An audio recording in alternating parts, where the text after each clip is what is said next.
What I'm going to do now is I'm going to play a pre-recorded interview with Mark Levitt. And this interview is just kind of laying out the story of ChessCube, which became a very popular playing platform, but didn't quite achieve economic viability. And Mark is willing to tell the story. At the end of it, Mark will be here in order to answer your questions. So I'm now going to track down the video. I'm going to share my computer sound, optimize the screen share for video. Okay, I think this will work this time. I'll be talking with Mark Levitt, the founder of ChessCube. Mark actually has quite an amazing track record. Not only that he was 4 times South African chess champion. Mark was involved in chess publishing in the early 90s. He started a chess magazine. He wrote software to make it cheaper and easier for chess books to be published. He also built an online chess system for British telecoms gameplay.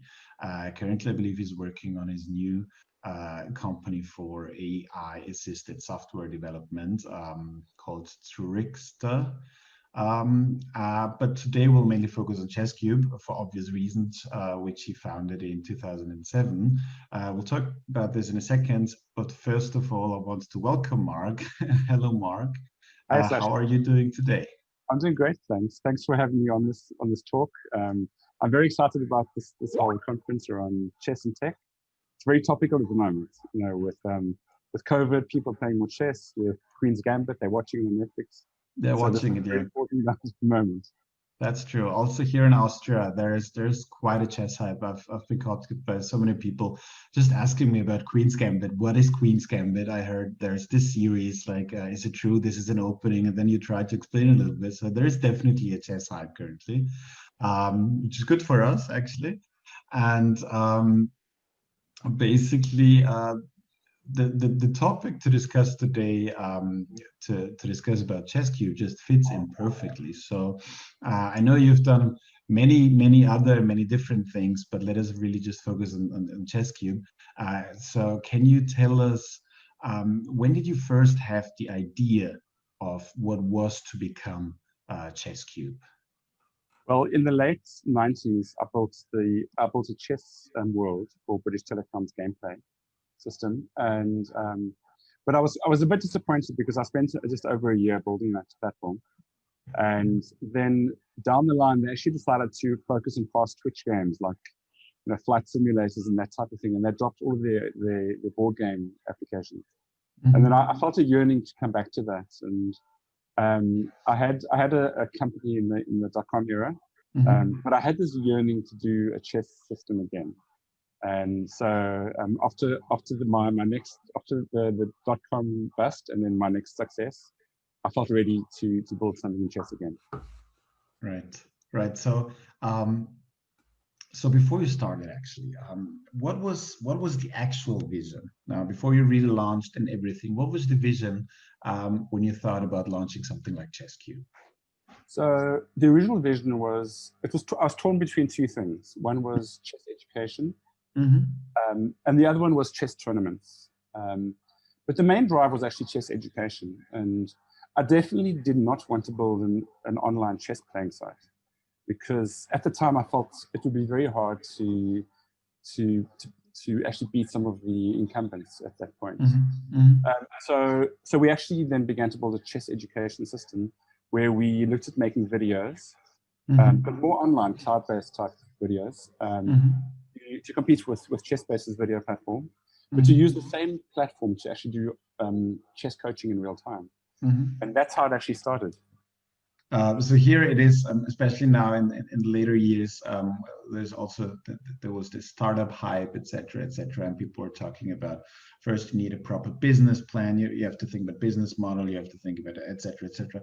So when looking into the history of ChessCube and when you thought about starting it, how formal, how bureaucratic was this process? Was it just, okay, let's start something and let's try, or was it, did you first conceptually think through it, make a business plan, make the whole model behind, or how was this? Yeah, so at the time I did do research. I wanted to find something that I thought could do well in chess, and so I researched a lot of the platforms out there. I did do a business plan. And if you're doing a business plan for a startup, I don't think you need to be incredibly precise about everything. You don't have to include the cleaner and all the different resources you may need. It's more about the general plan. But I did look at other educational systems out there and video platforms and the way that videos worked. I interviewed people like Andrew Martin to get a sense of how that could work. So I did go into it actually quite strongly. Yes, I see. And from the very beginning, you thought about how to monetize this whole thing. So what was the from monetization perspective, what was the business plan there? How to make money? Okay, so in the early stage, we were looking to have like a coaching network and a video network, and the goal was to so it was a two-tier system. So the one goal was to build more and more chess videos with people like Andrew Martin, and then to provide a subscription service to people who wanted to watch videos. And that was a model that others had used. But then on the other side, there was a coaching network where we wanted to bring coaches in and actually give them the bulk of the revenue that they would make and take I can't remember the exact percentage then, but I think it was 10 to 30% of the revenue to help facilitate the process of them reaching out, finding more people. I see. So, and that was the original model, which, by the way, changed radically. Yeah, of course, you always have to pivot, right? So that's why I'm talking about the ideas before and the plans before, because in most cases, this just looks completely different to the thing that it is actually being created then. So what was the process then? Let's still talk about the process before and before the relaunch. So what was the whole process then from having this idea to getting into launch area? So the launch was 2000. No, the launch actually came a little bit later. I don't remember the exact dates anymore. It's so long ago, but I think we launched in either late 2008 or early 2009. So the test part started in 2007, something like that. Yeah, so in 2007, we began to develop the concept. I built a team of people, and I wanted to go very cheaply initially. So the way I did that is I assembled a team, and our team had a twofold focus. One was just doing work for other companies to pay for itself, and then the other was building out the chess products on the side. So it was really a bootstrapping approach, which sounds very messy, but I actually quite like that model. I see. And shall we talk about the first team members, because sometimes it's very crucial who the first members are. Like, can you briefly explain like who the persons were, how many persons, and where did you know them from, and what kind of skills did they have? Yeah, so I personally have a background in business and technology. So I studied at university, and then I became a C programmer after that. So that makes me lucky in the sense that I can handle both sides of the coin. So when I began to build a team, I was looking for software developers, and I actually found a team of people who had just left their previous company. I interviewed them. I loved them. I thought they were incredible. They were Java developers, some front-end developers, and they were very strong. And so I found 3 of them as a team. And then I found one more person that I'd interviewed for a previous company that hadn't joined us in that company, but then I brought him into this company. So we had 4 incredibly strong software developers. And because I'm a software developer myself, I could vet them. And, from a personality point of view, they were somewhat diverse, as a team. They weren't all single-mindedly one way or the other. One was very product focused. One was very back-end focused. One was front-end focused. And there was a certain pragmatism they had. Normally when I hire, and I've hired quite a few tech teams, so it wasn't my first rodeo in that case. And what I look for is, I don't just look for tech talent, I actually look for communication ability. Because I think the early team needs to be able to communicate. Yeah. They can be introverted, they can be extroverted, it doesn't matter, but they need to be able to communicate. Okay, so we've got the idea, we've got the concept of the idea. You start being four good people, and the thing is actually starting. So how did the idea and the purpose of ChessCube change during the time, and especially after you launched? How was the feedback? How did it evolve? Yeah, so as we launched, so we actually did launch with an early product, which would allow us to make videos, for example. So we set up in Cape Town in South Africa. We flew Andrew Martin and other people from the US to South Africa to work in our studio. So we actually built a series of videos. It was very promising. And we built a lot of the front-end technologies to actually display the chessboard. It was very advanced. In those days, we used Flash, which in hindsight doesn't sound like a great idea, but at the time, it was the best way to build software. So it was looking very promising. And then there was a curveball, because two of my team, suddenly they didn't have any particular project they needed to work on. And they said, can we build an online chess site? And I said, well, I don't see the point of building an online chess site, because how do we differentiate? The only way I could think of differentiating is to build like a social network or social type of chess site, which was very social.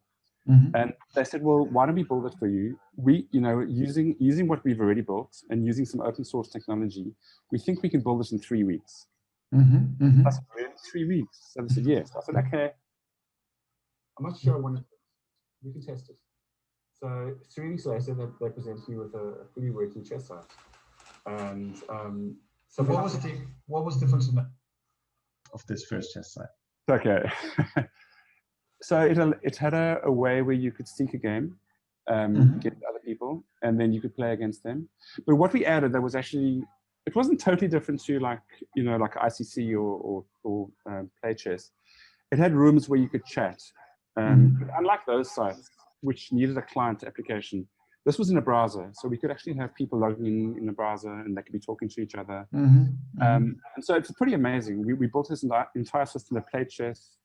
You could play, you could seek, and you could chat to friends. So we had a chess chat area, and that actually was one of the key elements that actually differentiated us. Okay. And okay, so now the team has built this, let's call it minimum valuable product, MVP, and you start getting users, right? So yes. How was the journey there in the first weeks and months?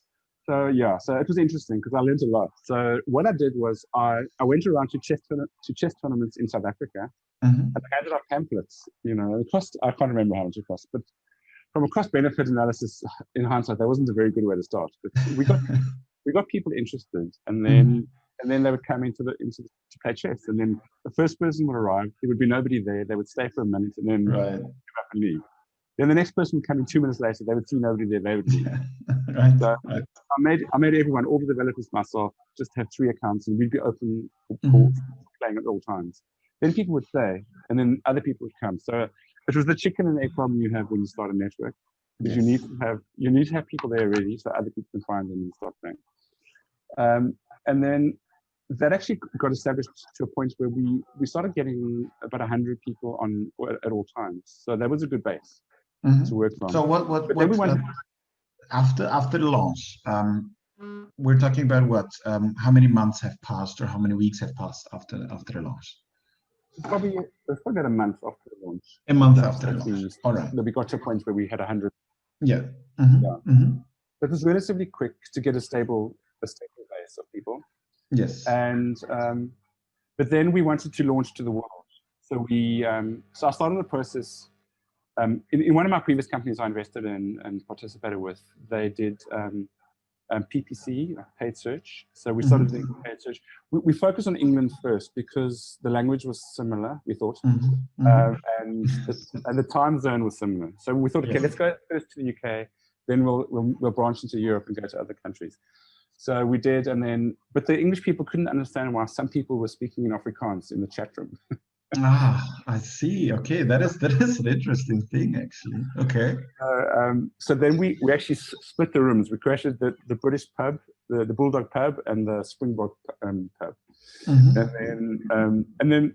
But then quite quickly we started to market to other countries. So we went for chess countries like Philippines and India, which have a lot of chess participants.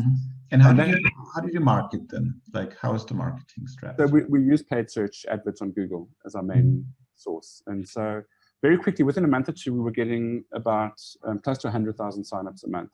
And it grew radically quickly. And then it made me think, well, if we're growing this quickly, then maybe this is the answer. I should not focus on the training and education videos. But right now you have not yet. So you've got 100,000 people per month, registering, signing up for a site, and this whole thing is growing, and word of mouth, etc., etc. But currently, you are nobody's paying anything, right? There's no monetization of those people, right? No, it was a freemium model, but then around that period where we suddenly had about 200,000-300,000 signups, I got a call from Kleiner Perkins, the leading VC firm in Sandy Hill Road in Silicon Valley. And they said, we love your application, come speak to us. So I went to go speak to them, and they said, we really love this whole approach, and chess is such an interesting model. We've actually invested in Zynga games, and they have poker, they have other games, they have tokens, they are virtual goods. We think you should follow this model. So I looked into that. I did research on virtual goods, and I actually decided that I would follow that path. So I evaluated poker online, the Zynga poker game, and then we introduced virtual currencies and virtual goods into ChessCube at that point. So we still created videos. So we started offering the videos as a virtual good. We created a currency called qubits. And then later we added another currency called crowns. And through that, we decided to build a virtual economy. And that's where we started moving towards games where you could actually bet coins on your game. And okay, so how did it go from there? So we're in somewhere 2009, then 2010, 11. How did it, were there some other bigger changes, or how did you proceed? Yeah, so around the period, we actually raised some funds from, prior to that I'd funded this myself, and I had one or two angels to put money in. And then we got some institutional money. We raised another $1 million, I think, at that point. And that created a lot of pressure on us to grow faster and do more. Yes, which is not always a good thing. Yes. But then we grew our team. So our team started to grow. Our costs began to grow. We had more expensive offices. And how big was the team then at that time, 2009, 2010? 2010, it was already around 12, 14 people.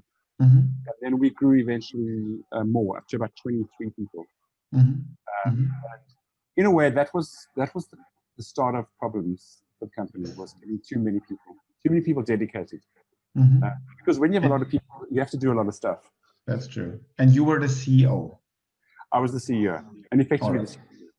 And what was, just also here from just to get a better feeling, let's say 2010, with the team and I guess server costs and everything. So what were the monthly costs, like the fixed cost, like what was the burn rate, so to say, so at that time?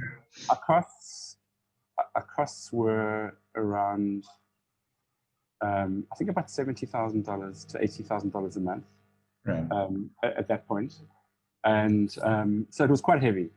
And it consisted of, like, what part of it was the salaries? What part was the... I would say it was 75% resources, salaries, and probably 15 to 20% marketing, and then 5% other costs. So it was a typical tech company cost where it's mainly resources and marketing. Yes. And everything else is secondary. But it was too heavy, and also because we were building multiple systems simultaneously, it got quite complex to actually manage. And then I realized our team was actually slowing down, and so we hit a critical moment in late 2010 where we could see that we were going to use up most of our money if we weren't careful. So we had to restructure the company. So we actually reduced the team down from 23 down to 10. But what was strange was the moment we dropped the team size down, not only did our costs more than half, but our productivity more than doubled at the same time. Wow, I see. I see. Okay, so the laying off of certain team members, did it affect, or how did it affect the ones who stayed? So, you know, I've been in business before, and I've been in a few companies where we've had to manage layoffs. So you have to be very careful how you do it. And Yeah. I think the secret is to call people and to manage them very carefully. So you have to bring them into your confidence. You have to tell them what's going to happen. There are also legal obligations, because South Africa labor law is very, very strict. You know, it's one of the strict ones, similar to Silicon Valley, but maybe even more so. So there's a process you have to go through, and I think it was tough, but I think because the core group that stayed behind were the ones that maybe were the early ones in who had built the system, you know, they actually accepted that, and then I think people were actually happy to be focused again. But it wasn't the end of our problems, unfortunately. Yeah. Okay. We'll come to there in a second. So now we have again, just for my dimensional perspective. So we've got in 2010 we've got roughly $70,000 dollars, I guess, dollar costs per month. And how did the revenue side look on the monthly basis? So I think at that point the revenue was below $10,000 a month. Yeah. Maybe around 8. 8 to 10 in that region. So I see. Yeah, so it wasn't enough to justify that.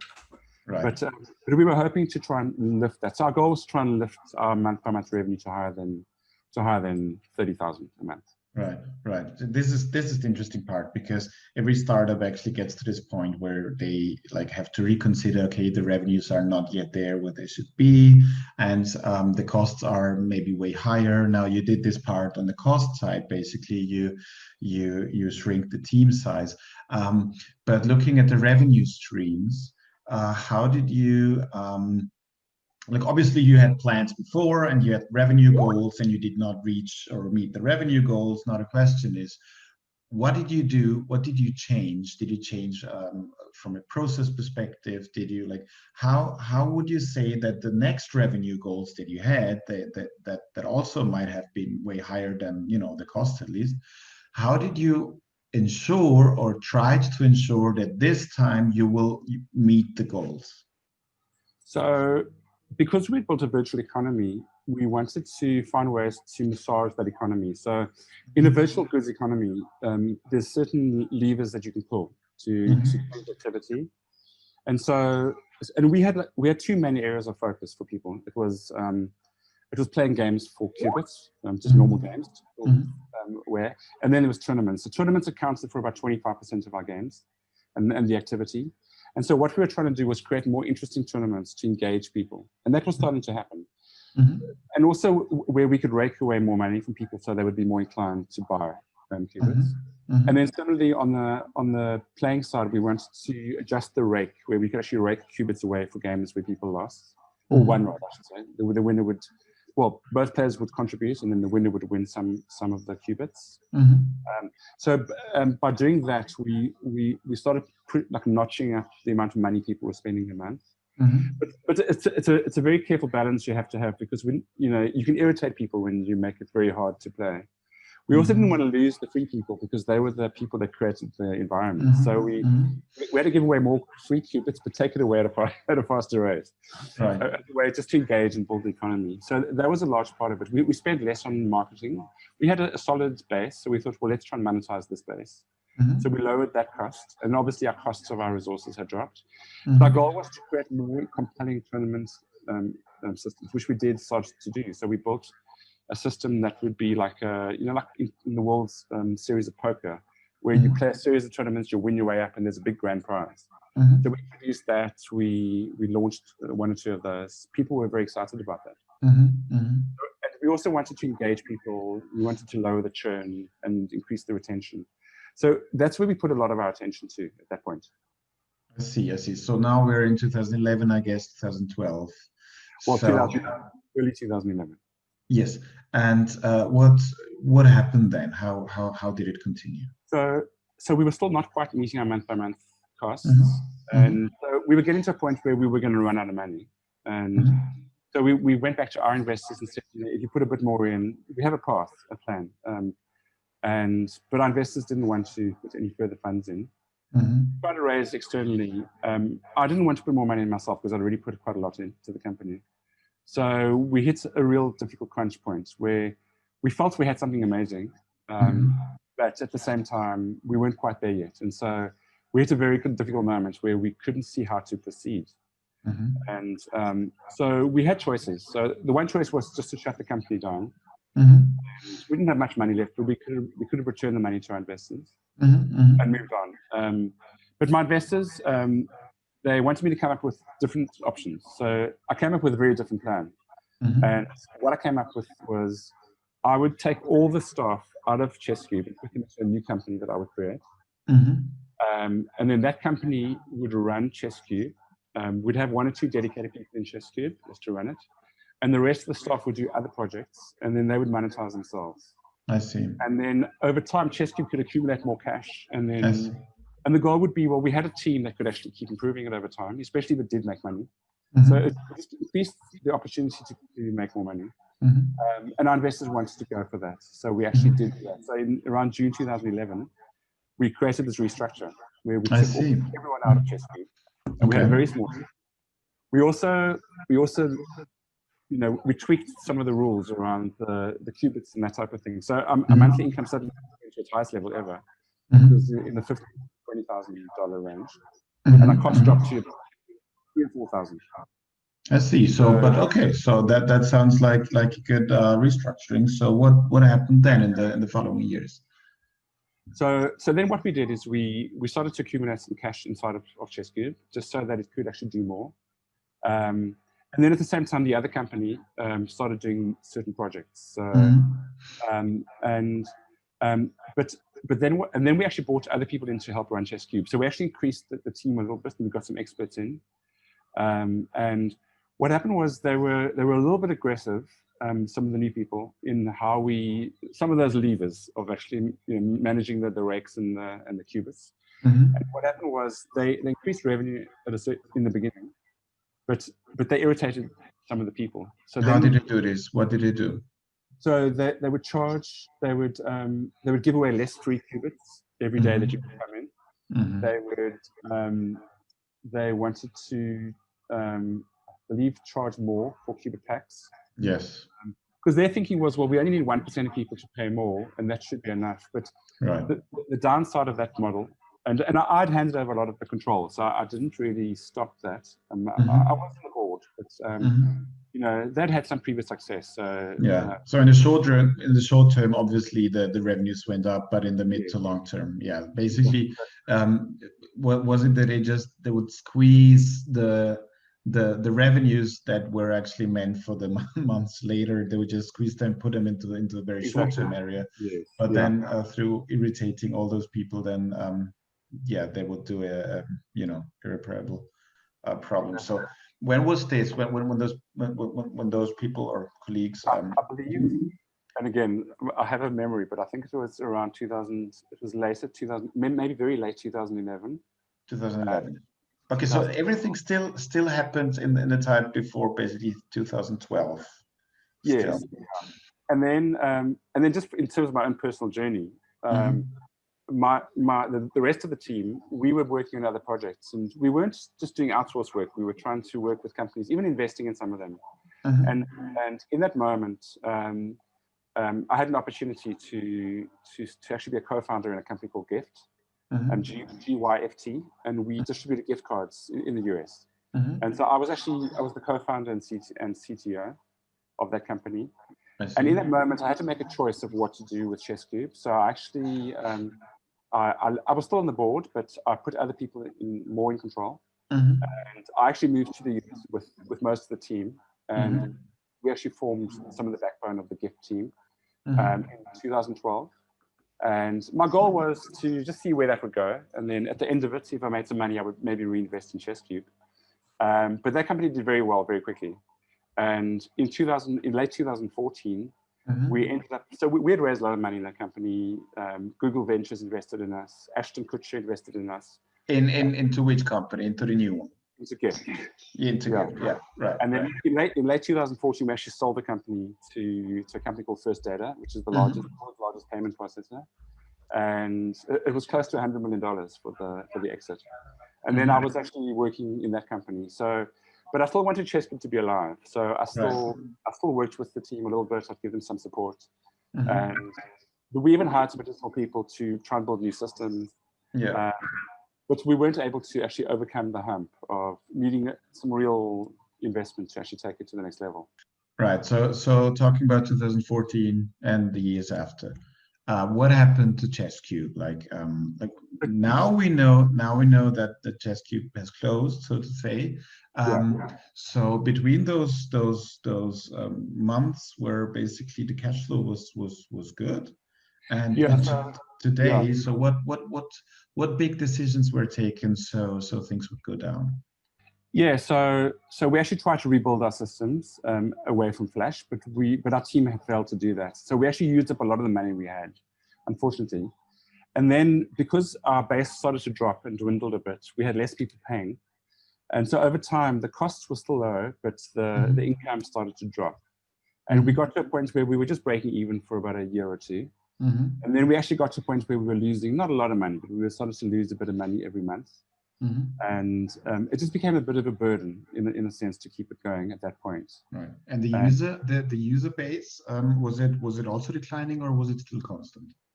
The user base was declining, but there was a hardcore group of people who just loved coming in. So that would never go away. But it was hard to attract new people. We had no marketing budget or focus around marketing. Yeah. This is the spiral. So you don't have you have too much cost, you don't have too much revenue, so your cash flow is negative. And then one of the first things you start is you cut marketing budget and other crucial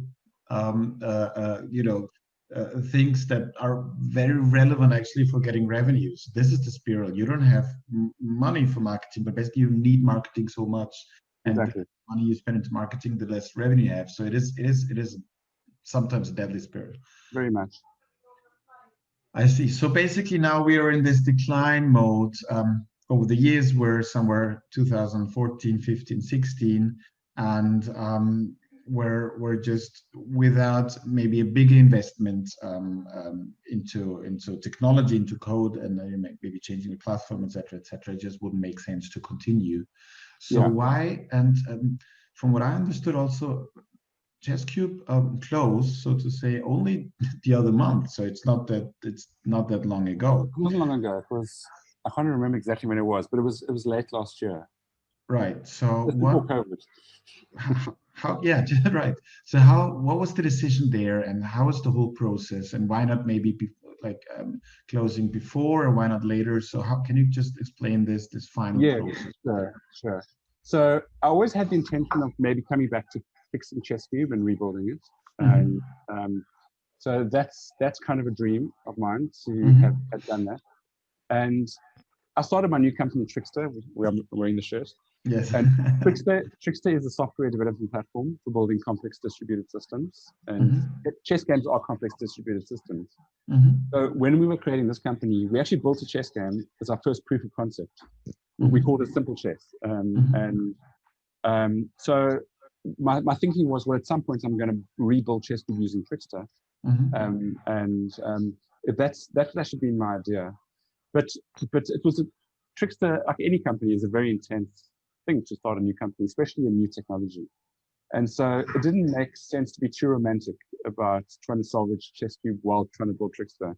I had to focus on Trickster. And theoretically, I could rebuild a new chess site using Trickster in the future. It's very well. I mean, Trickster is really brilliantly positioned for building any kind of social system, game, etc. But I just didn't want it. I didn't want to make the error of making it a key part of my brain, because I needed Trickster to succeed. So I had to focus on Trickster. And so it was very hard. It was very tough. You know, even my children had always known ChessCube, but they were like devastated when I'm shutting it down. And so it was very hard. And so I'm not saying it's impossible I would reboot ChessCube or something like it one day using Trickster and new technologies. but I really just felt I couldn't focus on it. I had to focus on the company I was in. Let's see, but there's on the website, on the ChessCube website, I believe I found something like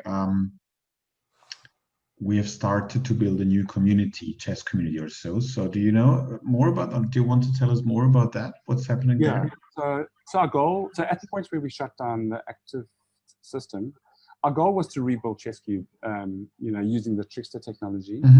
And so what we did is we set up an organization. So the goal was to open source and build a new system. And we actually created a place for people to come chat and talk through stuff, and we try to get volunteers to join us. And that's just been left for now. And so so that's why there's still a small chance that we will reboot ChessCube or something like it, using this technology. But over the COVID period, I've been wondering if it makes sense or not. So yeah, I'm going to leave that as an open question, because it's only possible to do. Right. But we'll see how that goes over time. Right. So although I will say, if people are interested in building, it doesn't have to be ChessCube. If people want to join a community and help build an open source chess platform, we would definitely support you. We just can't drive that ourselves. We need volunteers to actually come and do that. Yeah, that is a call to action, actually. If anybody finds this is interesting and wants to contribute, just contact Mark. I believe you'll find his contact details. Mark, maybe before summarizing and wrapping up, maybe a last thing. What would you recommend to people who want maybe to found a startup, maybe in the chess world or something similar? So from the whole journey you've had with ChessCube only, and you've done so many other things, but what are the lessons learned, the big ones, that you would try to tell somebody who is just about to start something, if you only knew earlier? Yeah, so it's very obvious to me what I should have done now in hindsight. If you look at chess.com, chess.com has an incredibly diverse offering. It offers everything from teaching to kids to playing, coaching, everything. I don't think a startup could actually compete with chess.com. I think the only way to proceed really is to choose a niche area in chess. And I'll talk about chess, but it's probably the same in most things. Is you should find one thing that you can really focus on. And if I could do ChessCube over again, I would have. We actually went very wide, trying to be everything. And in a way, maybe we were trying to copy some of the other incumbents, like the ICC and Play Chess, and ultimately chess.com became that too, where they had a very wide offering. I think the secret is to do a very narrow offering in a key area. I also think from a marketing perspective, what we're doing with fun and game-like, and I think it's more geared towards children than adults in a way. And I actually believe, certainly in the last period, that kids are the biggest market in chess and not adults. So I think the age from 6 to 12 is a very big, I know it's like a young market. It's a very big market in chess. That's where kids play at school. Certainly in the US, they'll start giving up at 13, 14, they'll play football and do other things. So I think there's an opportunity to focus on that group. And I think things like training, I think like having special tournament or club systems for schools. I think, even videos, I think is a very strong area if you do it well. And I think now there are more modern techniques you can use. So I think I would just choose one thing and just do that one thing really well. But I wouldn't do this very wide thing that we actually did in ChessCube over the years. I see. Well, that's a good advice, actually. Focus on what you can do and what is realistic, and not try to create, a solution that fit for everybody. So wrapping it up, basically, very interesting years from having this idea to having something like sign-ups 100,000 per month, basically having millions of users, and very, very interesting journey. I believe you have learned so many different things out of it. Hopefully we have inspired one or two persons who have listened to this who maybe will think differently about the own venture. Mark, I want to thank you very much for your time, and let's see what the conference will bring to us. And yeah, I believe we will be in the jury for the startup pitching basically this weekend. So looking forward to this. And yeah, thanks again, and looking forward to hearing from you. Yeah, thank you. And just as a final word, you know, I mean, I know a lot of people are doing tech, chess tech right now. It's very topical. So I'm really happy for people to approach me and chat about what they're doing. I have learned lessons, and I'm happy to help in any way that I can. Yes, great. Yeah, and I believe also there'll be Q&A. Ended that one marginally before the actual end. As people have pointed out, I think we pointed out in the info box, that was a recorded session with Mark, and Mark is now here live to answer questions that you may have over the next, well, let's say 5 minutes. So Mark, that was some comments were that was a very kind of frank interview. Yes. That you had. So having conducted the interview, did you think afterwards you would have said anything differently? No, I think, you know, I've had a lot of time to process ChessCube over the last decade and a bit. So I think it holds true for me. And I mean, I've obviously, you know, I've gone down different paths in my life, and to be honest, the ChessCube experience really helped me in so many ways, both from a business perspective and technically. And in fact, in my new business, a lot of the technical lessons I learned from ChessCube, I actually brought into thinking about how one should build software more efficiently. Okay, well, I'll throw open the floor here. Do people have questions for Mark? Would you like to raise something? I mean, Mark has had a remarkable career in software development, in you know, kind of leading edge applications, and he's the person who, you know, if you wanted to understand about software development, he's the person to talk to. Okay, well, I'll kick off then. Oh, we've got a question from Alok. Why is it that chess market is so low compared to some other games or sports? I'm not sure that's true. You know, I'm assuming the question relates to software chess, and not to the prizes in real world chess events. But I think that there is a very large chess community, and I mean, certain companies have done really well over time in actually addressing that market. I think Chess.com did a really amazing job. I watched them from the very early stage, and they got it right by, I think, having a very strong name from an SEO perspective, and from addressing maybe the early US market, which is maybe a more lucrative market before they expanded. So, so I do think that there is something, but at the same time, you know, the average chess player maybe doesn't want to pay too much for special tools and content and that type of thing. But I think because it's a broad market, I think there is a way to capture a percentage of that market to actually make it. Yeah. There was a question from David Sedgwick. I think you've raised your hand, David. Do you want to unmute yourself? Thank you, John. I think I'm now unmuted. A very obvious question for Mark, I think. You said ChessCube finally closed down to the end of, around the end of 2019. If it had kept going for just another 3 to 4 months, would it have experienced the kind of boom that we've seen from chess.com, League Chess, Chess24? It may have seen a big increase, but the problem for me actually was quite simple. It was that we had taken all the tech people out of the company, and it still had a very legacy software in the form of Flash as its main way to build software. Flash is being discontinued, and so the only way that I think ChessCube could still proceed, or could have proceeded, was to rewrite it using new technology, and that's what I've been entertaining, and I'm still open to it. in the near future, because I have a team now and a new form of technology in Trickster, where we could build these very complex systems very, very easily. But at the same time, it probably needs a business driver, which can't be me, unfortunately. Question from Mike.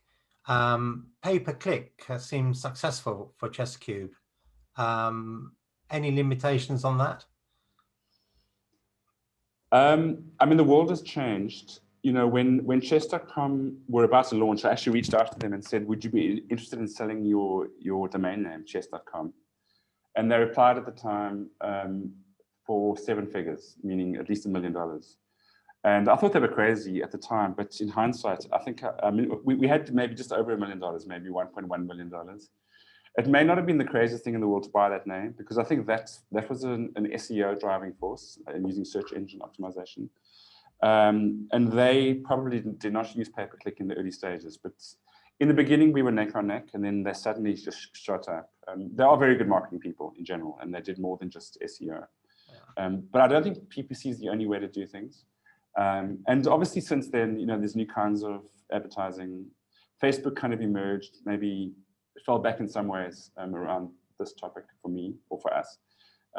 But I do believe in PPC, but I think SEO is incredibly strong. And I think the more guerrilla marketing tactics, where you work with federations, you work with other businesses, there are new and more aggressive ways to market than other just PPC, which is kind of, it's very formulaic. It costs a certain amount of money and you get a certain value.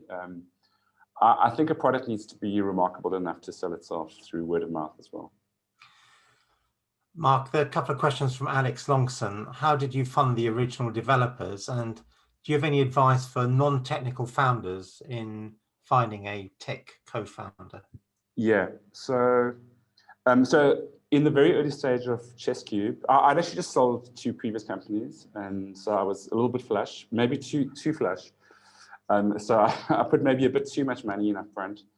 If I could have it over, I would have actually bootstrapped it much more aggressively than I had done, because I just allowed money to go in, and that is not a good way to start a company. Companies, you need to find like a key element to push and try and find ways to do it as cheaply as possible. Chess.com, in a way, did that really well. They actually bootstrapped their early work, and then only later did they spend real money. So I definitely would say that you can always bootstrap. And these days, it's a lot easier than back in those days. In those days, we had to build all kinds of software. And I mean, even sending emails, we had 1 million people really quickly. We wanted to send like a couple of million emails a week. There were no good email systems to actually do that cheaply enough. So we actually built our own. Nowadays, everything's available. Open source is available. You can find people in chess communities who will build free for you initially. When it comes to having a tech co-founder, it's very hard to build a technical product without having a tech thinker in that, because it's so core to the early stage of your product building. People do outsource, but that's hard to do because you don't capture the true value and intention. So I do think it's important to find a tech co-founder as you start, who really has a lot of weight in the way you think about things. Again, the chess community is very technical. There's a lot of people. I think if you just reach out, you'll find lots of people in various places who would actually be interested. Mark, a question from Satish. Being an early mover in the chess app space, what gaps do you see in the current chess ecosystem? And that somebody in your position could plug in. And perhaps I can add to that. We had a chess tech startup competition last night, so that might be an indication for you. Yeah, and I was really interested in all the various startups who presented. I was a judge, so obviously I had a lot of information about what they were doing. It was quite diverse. What was interesting for me is that nothing much has changed since we did ChessCube, even in the early days, because a lot of those topics are things that I actually looked at in the past. What's improved, I think, is the use of like machine learning and AI to maybe analyze things like score sheets and books. I was very involved in the early book process around chess and technology. I built the first application using ChessCube, using ChessBase's fonts and systems to generate books. So I had a lot of those thoughts. But I think, as I said in the interview with Sasha, where I went wrong in ChessCube was doing too many things. And I think, there were a few things, especially from last night's session, that I really liked. So I liked Acorn because I do think, even though they're very early and that there's a long way to go for them, I think teaching people, especially younger people, is a big area in chess. So I like that. I like some of the administration tools, like scanning score sheets and that type of thing, because I do think that's a need. I certainly know from a B2B perspective, I think that's important. The cheating, you know, I think that the cheating system was really exceptional. It was really well presented. And I really liked that concept. I think cheating was always like a bugbear in the ChessCube era because people were always cheating. And we used to use a lot of methodologies to try and stop that. It was very hard. It still is, even in the real world. I'm just trying to think what else struck me. So Chess Vision for me was really interesting because I did a lot of work the other way around where I generated PGN-based systems, and I always wondered if there was ways to kind of decompose that. I think some of the work they've done, which they didn't mention maybe a lot of last night, was they can actually find chess positions and discussions in YouTube videos and other types of videos. I think that's huge. You know, I think there's a big opportunity around that. So, so I think any one of those could be a really big business just by itself. But I think for me, what always drove me early on was chess education, and I think chess tournaments. And I think maybe what didn't come up was the ability for schools to play leagues and have club management online. I think those things are really big and things that I thought about a lot in the past. And we actually built some of that in ChessCube. But I think just building something very specific around that would be strong. The danger is that you build everything. You know, in the you can build a social network like we did, where you just throw everything at it, and that doesn't necessarily get scale because you need to drive that through one very specific thing. And often with tech, you know, you start with one thing, you build it up, and then you pivot as you go and see how it's working out. But don't do everything; just do one or two things really well. Okay, Mark, thank you very much for those comprehensive answers to that range of questions. Thank you, everybody, for asking the questions. I think perhaps I can see there are a few other questions. We do have in the conference, we do have a networking area where perhaps afterwards, I don't know if Mark, you've got any time, you can pop down there and continue the conversation with a number of people. So on the program, there's a link on the right-hand side for the networking area. So you just click on that and pop in there. I think that's the thing to do. So I'll thank everybody. I've got to vacate this Zoom session now as we go on to the next one. Do enjoy the rest of the conference.